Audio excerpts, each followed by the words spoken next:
Jorge Fernández Díaz nos acompaña para contarnos todos los detalles sobre La herida, su magnífica novela después del puñal, ahondando en la herida y en las intrigas, en las traiciones, en algo muy real, aunque es una novela de ficción. Jorge, buenas tardes, bienvenido. ¿Cómo te va? Bueno, como habrán visto, no soy el exministro de gobierno, ¿no? Sí.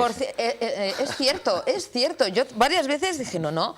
Es Jorge Fernández Díaz, periodista argentino, compañero, pero compartís nombre y apellidos. Es una desgracia eso, ¿no? Es una desgracia para mí, por lo menos. Madre mía, bueno, no. Igual te recibe, no sé, como ministro. Prefiero pues que no. Sí, Soy periodista y escritor. Sí.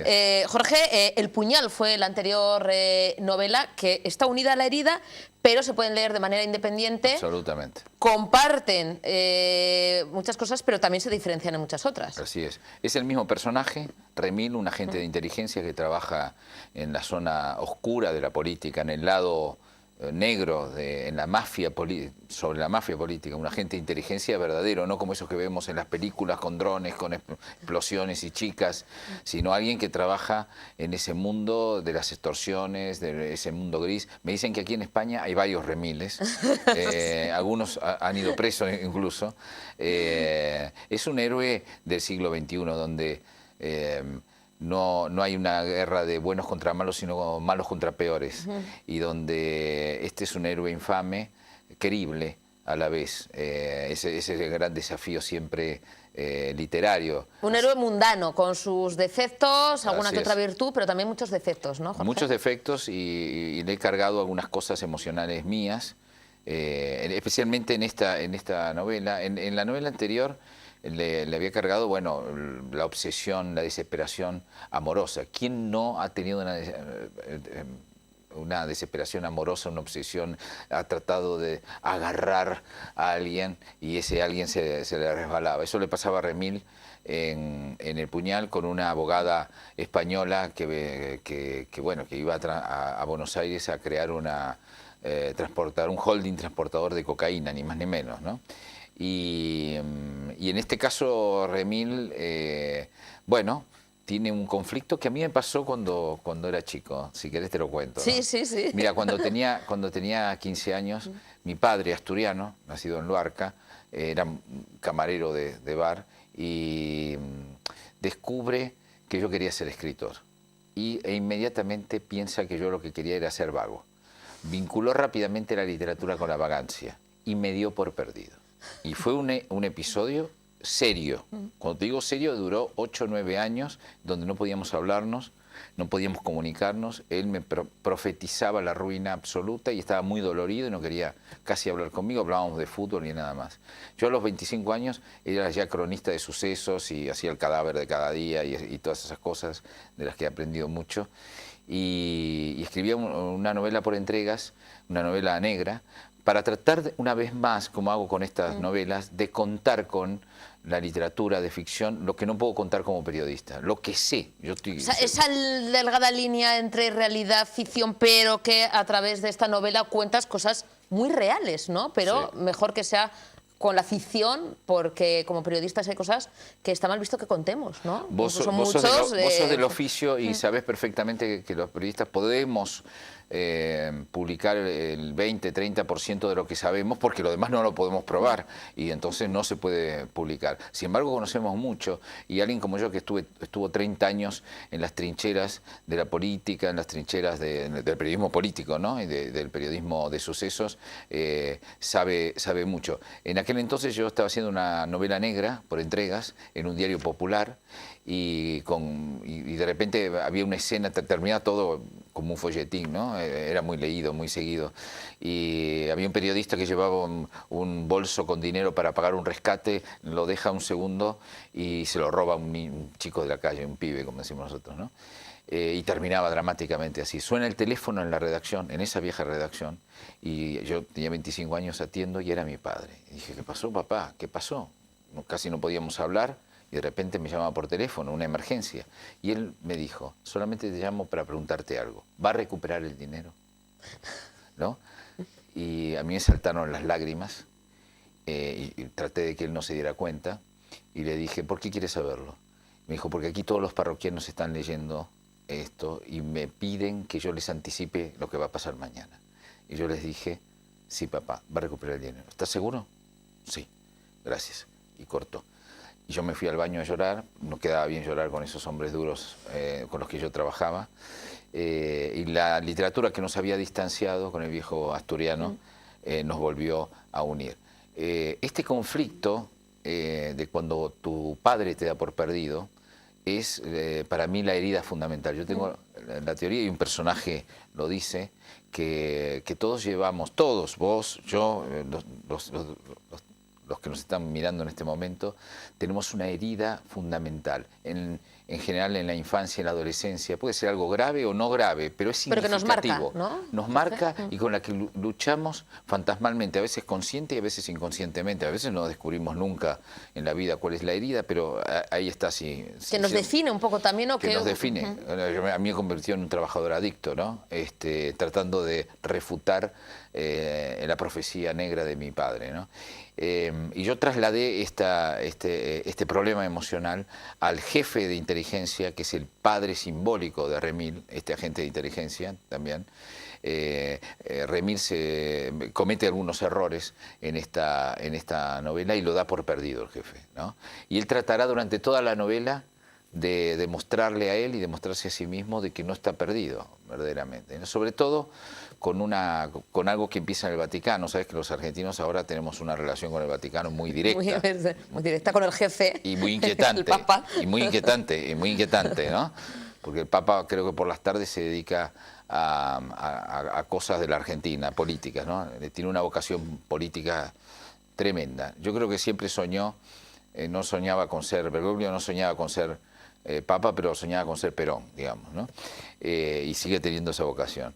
Pero hay algo indiscutible que Bergoglio hizo muy bien, y es que creó una especie de curas villeros que trabajan, allí las favelas se llaman villas miserias, trabajan en barriadas muy pobres, son curas extraordinarios. Como el trabajo de los misioneros, ¿no, exactamente, Jorge? Que luchan contra los narcos, que están cada vez más presentes, que son amenazados de muerte. Yo he conocido ese mundo y creo un personaje que es una monja,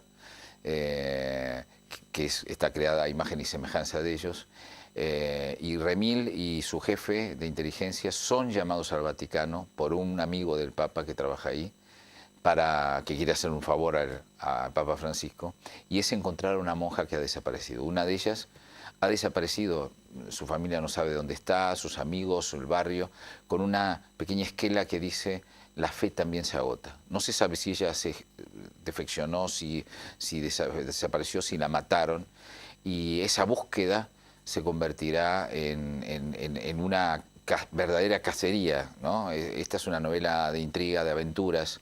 Un thriller, ¿no? Un thriller, novela negra. Lleno de sorpresas, vueltas de tuerca, pero siempre con un sabor a realidad, ¿no? Con el sabor de que estás leyendo algo que a la vez es un fresco de una de las grandes heridas de la democracia para España, para la Argentina y para cualquiera, que es la mafia política, que es la corrupción, ¿no? Que eso no política. entiende de fronteras ni de países, ¿no, Jorge? No, para nada. Lamentablemente se comparte en todo el mundo. En todos lados.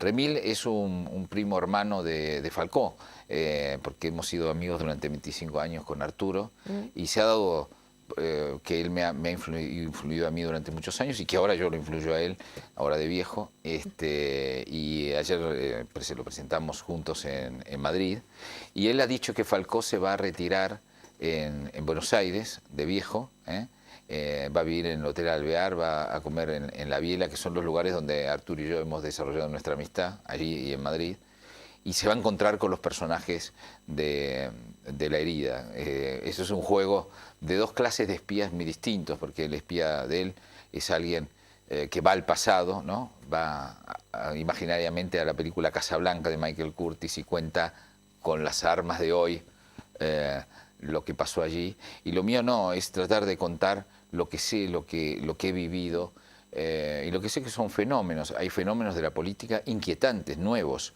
en la política, ¿no? Remil, cuando fracasa, lo mandan al sur a ayudar a una operadora política que ejecuta lo que yo sé que se ejecuta ahora, ¿no? se le crea un pasado heroico a un dirigente, se crea una épica, un relato, se lo hace actuar, se lo teatraliza, y luego se consiguen escritores y actores como escudos humanos para que hagan política por él. Y luego se manipula a los jueces y luego se manipula a los medios de comunicación. A los medios de comunicación. Que no estamos libres, ¿no, Jorge? No, no. De bueno, pues medios de comunicación que también, ¿no? Muchas veces aupan o destruyen la carrera política de algún político, ¿no? Sí, y a veces son infiltrados por los propios servicios de inteligencia, ¿no? Que dan carpetazos, se dicen en Buenos Aires, pero aquí los dossiers, los famosos dossiers donde destruyen a uno, destruyen a otro. Ese mundo, ese fresco, para mí me parece que es bien interesante de contar. Creo que el periodismo ahí no llega. No puede llegar, no tenemos armas en el periodismo para llegar a la intimidad de ese entramado. Que aquí es un entramado que está detrás, porque ya te digo que es una novela que tiene vueltas de tuerca, intriga, que es una novela de aventuras. Yo no me he criado con Netflix, me he criado con John Ford, con Howard Hughes, con John Huston, con aquellos tipos que hacían novela de aventura con un toque artístico importante y que le ponían mucho trabajo en los personajes secundarios, ¿no? Y a mí me parecen deliciosos los personajes femeninos. Aquí hay como ocho mujeres, todas diferentes, y los he trabajado muy a conciencia. Cuando una mujer es una depredadora, cuando un hombre es un depredador, es un tipo peligroso, ¿no? Un tío peligroso.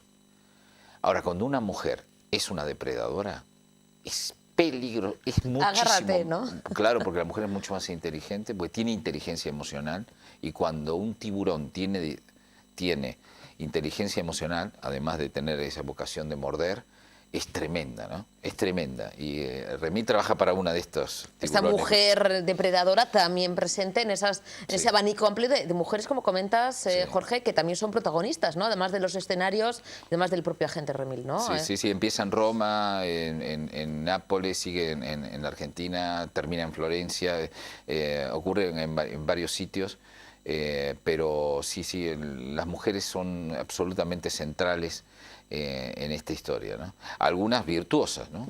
Algunas realmente virtuosas. Hay una periodista muy virtuosa. No podía faltar, ¿no? No podía faltar. Una compañera. Sin embargo, esa periodista no puede evitar ser manipulada por los servicios de inteligencia, ser intoxicada por los periodistas. También algo muy real. También algo muy real. Yo en mis 30 años de periodismo procuré que los servicios de inteligencia no me intoxicaran, ¿no? Me cuidé mucho de eso. Incluso para escribir estas novelas no quise que me contaran historias ni cosas por el estilo para que no me manipularan. Pero una vez que escribí El Puñal, que es la primera, resulta que aparecieron Remiles, que son fans de Remil, ¿no? Remiles que trabajan en ese mundo, en algunos casos policías de élite que han sido entrenados especialmente y que para los cuales han traído historias. Yo no me interesa tanto la historia, sino el modo de pensar, el modo de hablar, el modo de moverse, ese mundo tan fascinante y tan peligroso, por supuesto, ¿no? Y Jorge, te habrán dicho, ¿no?, de muchos de ellos que se han sentido identificados en ciertas partes o momentos, ¿no?, de la novela. Lo curioso es que es un canalla, querible, porque en Buenos Aires ha sido arrasador, en la Argentina ha sido arrasador. Hemos tenido la suerte de que La Herida vendió 80.000 ejemplares en 12 semanas, lo cual es para el mercado argentino, donde una novela vende 2.000 ejemplares. Superando el número de lectores a Dan Brown. A Dan Brown, exactamente. Uno también de los maestros, ¿no?, de la novela negra y del cine. Así es. Y las mujeres se han enamorado de ese canalla y los hombres quisieran ir a tomar una copa con él y tener a mano su teléfono. Por las dudas se pone difícil la cosa, ¿no? Se pone difícil la cosa, sí, por supuesto. Jorge, antes que hablabas de Arturo Pérez Reverte, bueno, entre las muy buenas críticas de la novela, de la Herida, Arturo dice: brillante y demoledora, es mucho más que una novela negra o de espías. La Herida es una pieza con altísima calidad literaria, hondura psicológica y acción fascinante. Lo dice también un maestro. Bueno, sí, él es un maestro, y yo te voy a decir algo, siempre le doy los originales para que lo lea, a ver si adivina las vueltas de tuerca, y por suerte las 2 veces que se lo di no lo adivinó. Eso para mí es una garantía, digamos, ¿no? Sí, me gusta mucho la novela policial de todos los tipos. Nosotros le decimos novela policial, ustedes le dicen noir o novela negra o novela de detectives, ¿no? Sin embargo, creo que está llena de clichés, ¿no? Ya estoy un poco cansado de que todas empiecen cuando aparece mutilada una mujer, luego ponen las cintas amarillas, llega el inspector conflictuado, aparece luego la hay un poli bueno, un poli malo, claro, ¿no? Ahí hace 30 años había otro cliché que era el detective privado, la mujer fatal, rubia, y me parece que había que arriesgarse por otros caminos para crear otro tipo de héroe que tenga que ver, héroe infame, ¿no? Pero héroe al fin, que tenga que ver con el siglo XXI, ¿no? Que se enfrente a otro tipo de mal, no solamente en los asesinatos, en los robos, en los secuestros, sino el mal que también reside en esa corrupción, en esa mala utilización del poder, todo eso sin cadáveres de por medio, pero que también es el mal, ¿no? Así es, así es. Yo entré en la Academia de Letras e hice una tesis sobre el policía. ¿Por qué nos gusta tanto los policías? ¿Por qué vemos series policiales o criminales? ¿Por qué? ¿Por qué esa vigencia increíble desde que Poe la inventó en los crímenes de la calle Morgue? Y mi tesis es que nosotros, el hombre lleva en su genoma algo que fue y dejó de ser por la civilización, que fue un cazador, básicamente, ¿no? Y creo yo que la novela policial es una novela de cacería, donde el detective es un cazador que ve las huellas, busca a su presa, lucha contra el depredador, trata de vencerlo. Creo que nosotros tenemos que seguir viviendo a través de esta clase de novelas, de series, de esa aventura primordial que nuestros antepasados nos imprimieron en nuestros genes, ¿no? Que ese juego lo queremos seguir jugando de alguna manera, ¿no?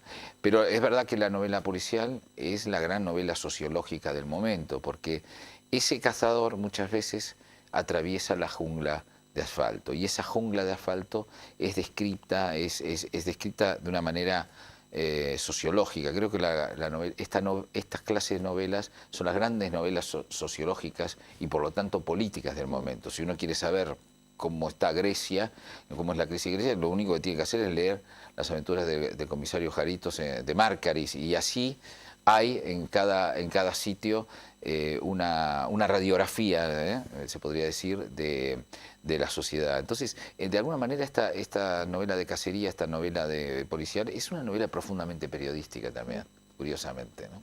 Y que nos describe esos personajes y ahondas un poquito en el tema psicológico de cada uno de ellos, además de las aventuras, del misterio, de la intriga, que también nos gusta mucho, Jorge, el no saber qué, o intentar adivinar lo que va a pasar, adelantarnos en este caso a Remil, a ver si nosotros somos más listos que él o intentamos descubrir algo que él se le da, ¿no? Esto es algo que gusta también al lector, ¿no? A la lectora, el intentar, ¿no? Decir, bueno, a ver si yo llego antes y a ver si me entero antes que el inspector, ¿no? La gente. Borges decía que además Borges para nosotros fue muy importante porque colocó la novela policial, que era tenida como una novela bastarda, ¿no? de kiosco, la colocó en el centro del canon literario, y él decía, siempre los enigmas tienen que resolverse de manera honesta para el lector. No puede haber cosas raras, venenos exóticos, cosas que aparecen de la nada, sino que tienen que ser sorpresas que uno no ve venir, pero que cuando llega dice, claro, tenía que ser así, tiene totalmente lógica. Ya lo sabía yo. Claro, ¿no? Bueno, más o menos era así, está bien. No, yo no lo vi venir, pero está bien. Y yo trabajo muy cuidadosamente eso, por eso las últimas 100 páginas está llena siempre de sorpresas y vueltas de tuerca, pero que son naturales, que no son raras. Tampoco me gusta esa novela de espías que es tan complicada de entender y que viste que estás todo el tiempo como enredándote. En el fondo son novelas de aventura urbana y de suspenso, y nosotros lo que queremos, yo como escritor quiero producir en los demás lo que me produce a mí una buena novela, que es un insomnio y es la idea del día siguiente decirle a mi mujer, decirle a mis compañeros, lo pasé fenómeno con esto, ¿no? Lo pasé fenómeno, decimos nosotros. Me he quitado un poco de horas de sueño, pero por una buena causa, que es devorar la novela y no tener, como comentas, Jorge, que a veces pasa en estas que son tan complicadas, el tener que volver para atrás, volver a releer, espera, apunto, me he perdido con los nombres, o sea, algo tan complicado que al final la acabas dejando, porque hoy en día el tipo de consumo, ¿no?, de literatura, que vamos al trabajo, muchas veces aprovechamos un ratito antes de dormir o en el metro, se agradece el que nos mantenga pegados esta novela a sus páginas y no tengamos que al final, pues eso, estar con apuntes porque nos hemos perdido. La herida es esa novela que nos va a quitar algunas horitas de sueño porque no vamos a dejarla, pero bueno, para eso están los antiojeras, que vienen muy bien, y que la gente la va a disfrutar, vamos, maravillosamente bien, y que, por cierto, hoy vas a estar con esos lectores que ya han devorado o que van a devorar la herida en la Biblioteca Vidabarrieta, 7:30, ¿no, Jorge? No la conozco, va a ser un placer estar ahí para conversar y contar muchas cosas que alrededor de este tipo de novelas y alrededor del periodismo y alrededor de la política.